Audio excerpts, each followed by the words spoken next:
Samsung S25 Ultra sudah di tangan. Mari kita unboxing.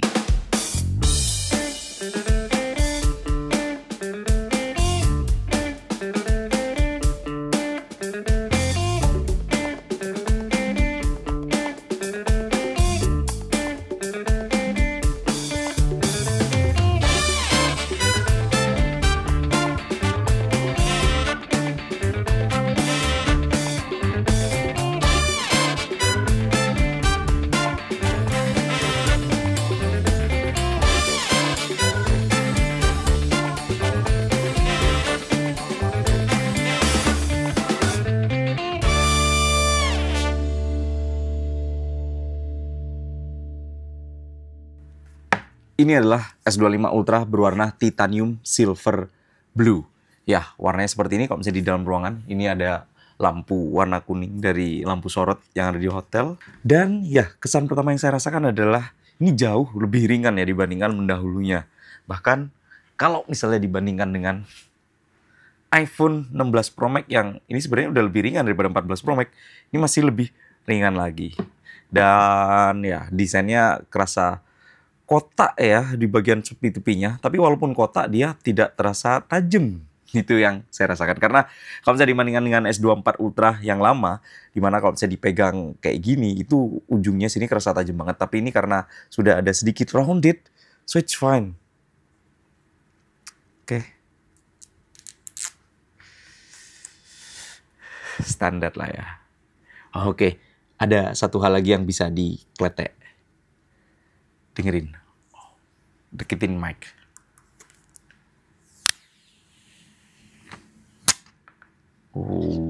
Wow. Wow. Samsung nyala. Kotaknya bener-bener simpel banget ya. Cuma ini doang. Oke. Yes. Welcome. Selamat datang. Jadi ya, sedikit cerita kalau misalnya kemarin tuh saya sudah pakai iPhone 16 Pro Max ini selama sejak Oktober mungkin ya. Udah Oktober, November, Desember, Januari, Februari. 4 bulan. Saya belum bikin video reviewnya karena sekarang di Indonesia belum dijual secara resmi. Jadi saya nunggu timingnya yang pas aja buat bikin video review ini pada saat nanti dijual resmi. Dijual resmi nggak ya? Oke, yang jelas saya akan switch SIM card saya. Saya switch nomor utama saya ke Samsung S25 Ultra ini. Dan ya, sambil saya nyala-nyalain dulu.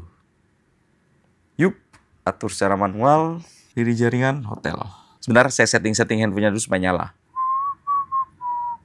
Oh, wow. Dan saya tuh juga pakai handphone Android ya. Xiaomi 14 ini udah juga sekitar 3 bulanan nemenin saya. Buat ngegame terutama, sama buat nomor kedua saya. Saya biasanya main PUBG Mobile di sini. Ya, saya menggunakan perangkat ini. Ya, saya ikut. Saya setuju. Ikut, setuju. Oke. Sidik jari. Pola sidik jari. Sut. Daftar sidik jari. Berhasil. Tambah satu lagi. Enak ya, luas tempat naruh jarinya. Perkenalkan AI Gemini. Dia punya 2 kepribadian ganda gitu berarti kalau Gemini. Tekan dan tahan tombol samping atau bisa gunakan suara. Ini menurut saya sebuah next generation lagi AI dibanding setahun 2 tahun yang lalu. Lama-lama kita tuh bener-bener bakal punya asisten pribadi macam Jarvis-nya si Iron Man itu ya. Tapi saya lihat banyak banget ya pengaturan-pengaturan baru ya. Jadi misalnya contohnya ada kecerdasan data pribadi, layanan kostumisasi, pemblokir otomatis. Tapi bagus sih karena itu artinya makin canggih lagi, makin personal lagi smartphone-nya. Kita bikin ini. Bikin thumbnail. Oke, selesai. Anda sudah siap.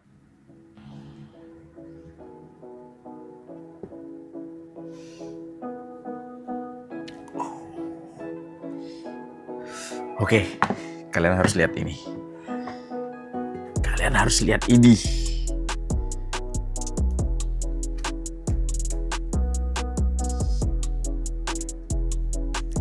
S Pen yang sudah tidak ada Bluetooth-nya.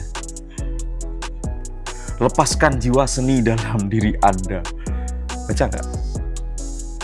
Lepaskan jiwa seni dalam diri Anda. Cakep. Oh, iki bagus iki buat thumbnail. Satu hal yang langsung saya notice pada saat saya menyalakan handphone ini pertama kali adalah layarnya ini memang gelapnya itu lebih gelap ya, dan dia minim refleksi jika dibandingkan dengan handphone lain. Ini di depan saya sudah ada 3 handphone sih. Ada 2. iPhone 16 Pro Max, Xiaomi 14T. Kita jajarin aja. Terus kemudian kita lihat mana yang lebih memantulkan cahaya layarnya terutama. Sebenarnya agak nggak fair sih, karena yang iPhone 16 Pro Max ini dia pakai tempered glass. Xiaomi 14T pakai pelindung layar bawaan, ya plastik gitu aja. Samsung S25 Ultra nggak pakai apa-apa. Tapi supaya kalian paham aja, kalau misalnya Samsung S25 Ultra ini punya lapisan layar yang berbeda ya. Nih, sebelah sini iPhone 16 Pro Max, Xiaomi 14T, dan S25 Ultra. Tuh, bisa dilihat refleksi pantulannya seperti itu. Yes. Terus kalau kita ke Xiaomi 14T, 14T Pro nih ya. Seperti itu pantulannya. Tapi kalau ke Samsung S25 Ultra, no. Sih, tuh lebih tidak memantul guys, lebih enak dilihat layarnya jadinya. Oke, sekali lagi tuh iPhone 14T Pro, loh lebih mute, so nice. Oke, sesuai yang saya infoin tadi, saya akan mengganti my main daily driver dari iPhone 16 Pro Max ke Samsung S25 Ultra. So, kita eject SIM card-nya. Shush.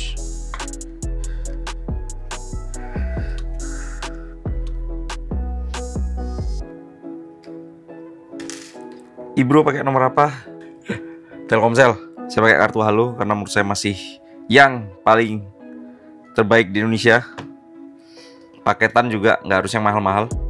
Oh iya, sedikit cerita, saya pakai kartu Halo ini yang sebulan itu paketnya itu harganya 60.000. Terus dapatnya itu 10 giga kalau nggak salah. Men, itu lebih dari cukup buat saya. Karena kan di rumah juga sudah ada wifi kan. Jadi nggak perlu kuota gede-gede. Nah, handphone kedua itu baru saya pakai XL sama Indosat. Tuh ceritanya. Yes! Oke. Resmi. Sudah masuk. Sinyal juga sudah masuk, sudah naik. Tinggal pasang WhatsApp dan beberapa aplikasi yang lain. Untungnya wifi di hotel ini lumayan kenceng sih, jadi download kayak gini juga nggak masalah. Tuh, downloadnya cepat. Oke, biarkan saya menyelesaikan atau menginstal beberapa aplikasi-aplikasi penting dan ngeloginin satu-satu. Walaupun sebenarnya ada backup-annya sih, tapi di laptop saya yang lama. Ya udah, biar saya manual aja kayak gini ya. Sebenarnya ngomongin tentang daily driver, ya saya tuh memang pakai dua handphone, iPhone dan juga Android. Cuma masalahnya adalah mana yang jadi main daily driver atau daily driver utama yang isinya tuh WA kerjaan, terus kemudian sosial media ya, terus kemudian segalanya lah, kayak misal PDF, baca email, itu biasanya saya lakukan di main daily driver. Jadi ya saya switch dari iPhone 16 Pro Max ini ke Samsung S25 Ultra. Nah, karena ini sudah menjadi daily driver utama saya, tentu saja saya juga menyiapkan baju-bajunya atau casing-casingnya. Saya pakai casing dari UEG, saya sudah sedia 3. Saya akan coba pasangkan satu-satu dan mana yang saya pakai dulu. Oke, saya tuh ada 3 jenis UEG yang saya pakai. Ada UEG ini Pathfinder, ini adalah Plasma XTE. Ini ada Pathfinder dan Civilian. So, saya akan coba pasangkan ke ketiganya dan nanti paling serk yang mana saya pakai duluan. Jadi ya karena merek ini juga sudah terpercaya ya buat saya.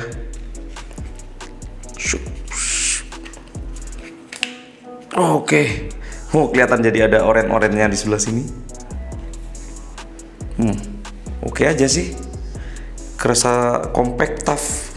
Terus lubang-lubang juga aman, kebuka. Speaker, terus kemudian nih S Pen-nya juga ada sembunyi di sini. Oh, ada cuttingnya seperti ini. Mikrofon juga aman, kebuka. Wow, ini enak sih. Bisa jadi ini pilihan utama saya. Oke, tapi sebelum itu saya cobain yang lain juga. Ini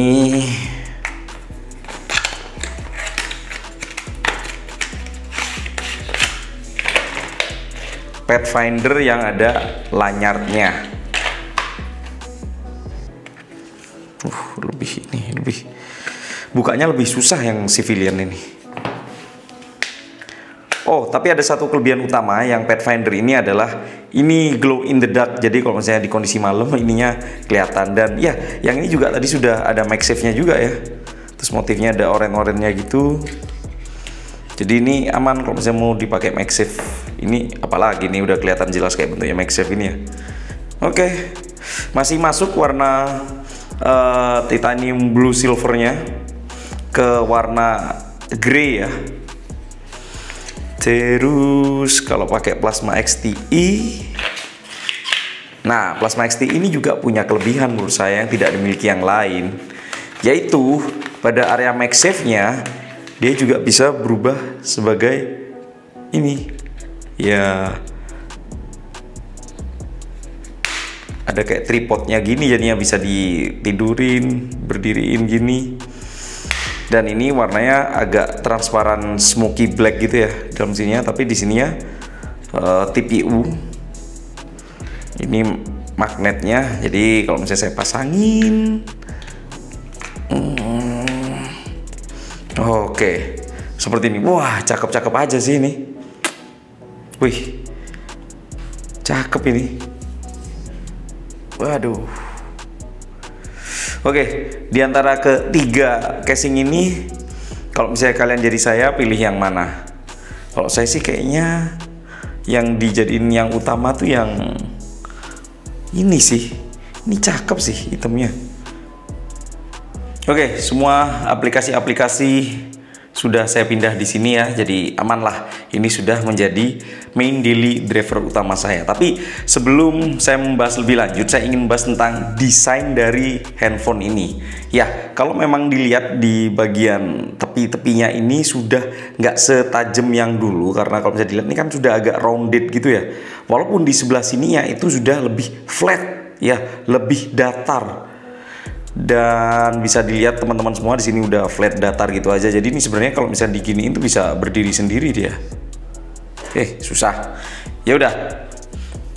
Lalu kemudian di bagian sini memang desain kameranya ini tidak terlalu banyak berubah ya dibandingkan yang lalu. Tapi kalau misalnya diperhatikan lebih detail, itu ada sih perubahan-perubahan karena ini lingkarnya lebih besar lagi dibanding pendahulunya. Tapi komposisi kameranya sendiri masih sama ya. Ada ultra wide, 3 kali telefoto, 5 kali telefoto. Cuma yang beda tuh di ultra wide-nya yang menggunakan sensor lebih besar sekarang, 50 megapiksel ultra wide. Terus kemudian kamera wide, kamera utama itu 200 megapiksel. Terus kemudian 10 megapiksel 3 kali telefoto dan 50 megapiksel untuk 5 kali telenya. Jadi memang beberapa peningkatan itu terletak terutama pada kamera ultra wide-nya yang harusnya itu bisa menghasilkan foto lebih tajam lagi. Ya, kemudian di bagian bawah-bawahnya nih standar ada SIM card tray, USB-C, terus kemudian ini adalah speaker ya. Dan kalau misalnya dilihat nih sejajar banget ya. Ini sudah jauh lebih mending daripada beberapa brand-brand lain yang kadang itu posisi USB-C-nya tuh nggak pas di tengah gitu loh, agak turun sedikit gitu loh. Lalu kemudian di sini ada posisi S Pen yang memang benar-benar sudah tidak memiliki Bluetooth lagi. Jadi kalau misalnya dulu itu bisa digunakan untuk ngejepret foto, sekarang udah nggak bisa guys. Jadi nggak bisa, tidak berfungsi karena sudah tidak memiliki Bluetooth itu lagi. Tapi bukan berarti fungsinya akan berkurang ya. Justru fungsi yang ada pada S Pen ini dimaksimalkan untuk memfasilitasi software atau AI ya yang ada pada handphone ini, seperti AI select atau pilih AI ini yang sekarang makin banyak banget sih fungsinya. Dia tuh bener-bener tahu konteksnya ya. Jadi kalau misalnya lihat gambar gini ya bisa di save, bisa di copy, bisa menerjemahkan bahasanya. Jadi misal terjemahkan, dia akan mendetek dari bahasa yang ada ini. Nah kan dia langsung tahu kalau misalnya yang diterjemahkan itu adalah yang bagian ini gitu loh. Tapi kalau misalnya mau di save juga, di save bagian ini, copy paste untuk di capture kayak gitu juga bisa. Jadi ya sekali lagi S Pen di sini memang fungsinya untuk memaksimalkan AI yang sudah ada. Ada satu fitur yang bikin saya penasaran banget, yaitu hold to Gemini ya. Misal contohnya saya lagi ingin tahu jadwal Persebaya Surabaya dan sekaligus saya masukkan jadwal Persebaya Surabaya tanding itu ke kalender saya. Yang perlu saya lakukan adalah cukup tekan ini aja, tombol power, hold. Munculkan jadwal Persebaya Surabaya selama bulan Februari dan Maret. Setelah itu masukkan ke Google Kalender saya. Dan ini real time ya guys. Oke, aplikasi mana yang ingin Anda gunakan? Kalau dia masih nanya, Google Calendar, udah.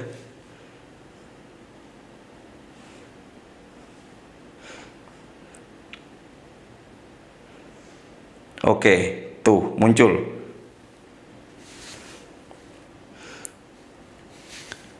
Oke.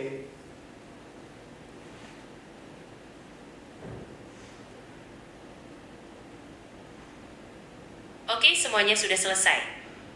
Oke, tuh sudah ada 4 jadwal pertandingan Persebaya Surabaya selama bulan Februari dan Maret. Kita cek di Google Calendar apakah sudah masuk beneran kalender Google, dan oh ya sudah masuk guys. Tuh termasuk lokasinya, mainnya di mana, terus ini lawan PSM. Nice.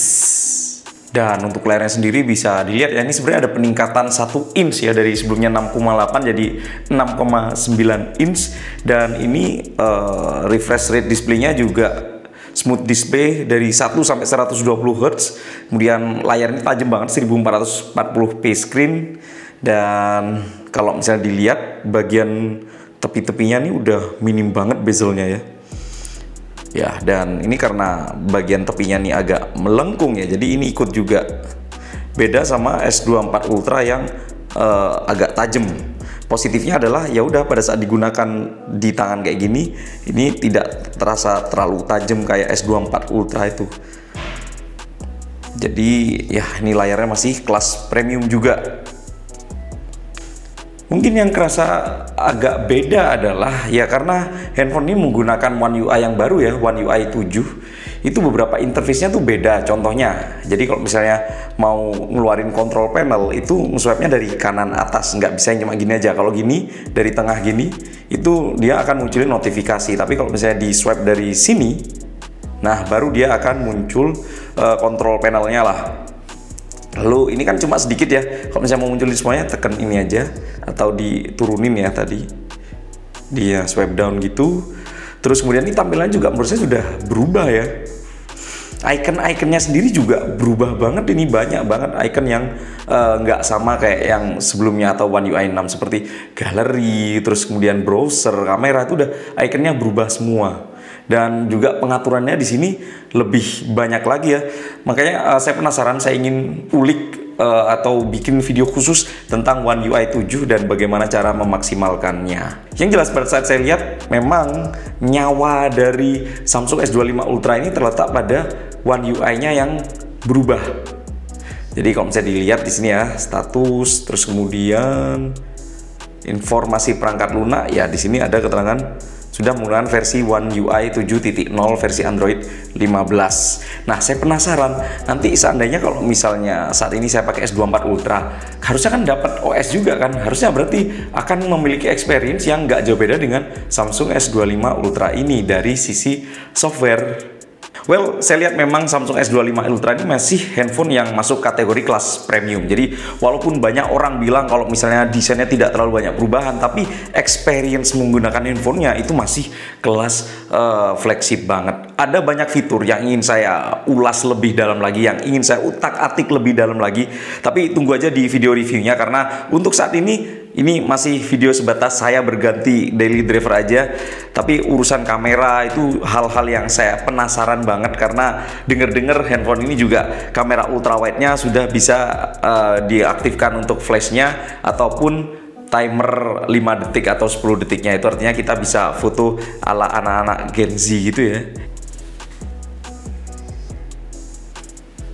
Bisa. Hasilnya bagus-bagus saja.